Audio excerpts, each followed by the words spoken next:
Once you are diagnosed with cancer, you pretty much spend the rest of your life like looking over your shoulder and worrying about where else cancer could pop up. I was diagnosed with breast cancer, and my type of cancer is a hormone cancer. So hormones in my body feed my cancer. And my doctors told me that carrying my own baby would put my life at risk.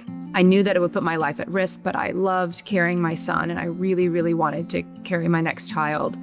But then as I was taking my medication for cancer, which is a type of medication that suppresses your hormones, those drugs were incredibly debilitating. I was just in bed all the time. I'd be able to get up in the morning. I probably had about, during the daytime, like maybe 2 hours of actual ability to interact with people and play with my son. So the only option I had to get off of that medication was to do an ovarectomy. An ovarectomy is when they remove your ovaries.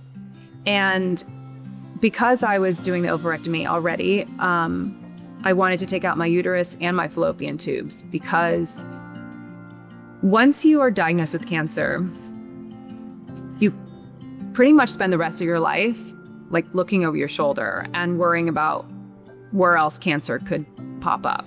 By not having a uterus, it meant that I had to go down the surrogacy route. And we found the most amazing woman to help me through this. She was so kind and understanding, and she wanted to be a surrogate because she wanted to help mothers who were struggling to carry their own children.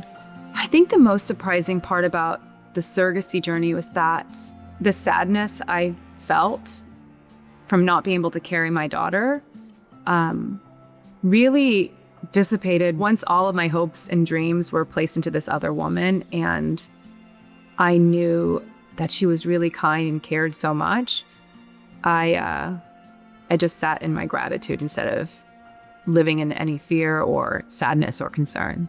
To anybody who's going down this path of surrogacy, I think what you're going to find is it's so incredibly beautiful. You know, when you meet people who want to do this, you realize like there's so much good in the world, and just eternally grateful. And you'll feel that it's such a, at first it's, you know, there's the sadness and there's the concern and you're losing control, but it is soon replaced by so much love and so much gratitude and so much hope in the world.